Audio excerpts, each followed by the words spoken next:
भाऊ, काल रात्री राज्यात अनेक ठिकाणी अवकाळी पाऊस झाला, काही ठिकाणी गारपीट झालेली आहे, शेतकऱ्यांचं याच्यात मोठं नुकसान झालं। काही भागामध्ये काल रात्री गारपीट झाली आहे आणि आजही अंदाज आहे की काही भागामध्ये अवकाळी पाऊस किंवा गारपीट होईल।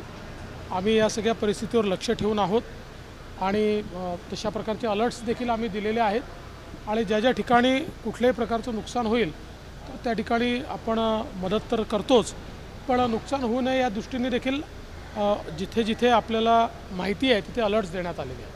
भाऊ, संजय राऊत यांनी म्हटलं की 2024 मध्ये कोण संजय राऊत?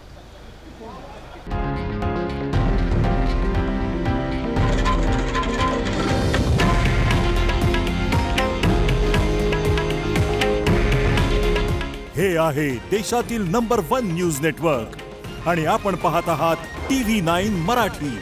काळजी तुमची, हित महाराष्ट्राचं।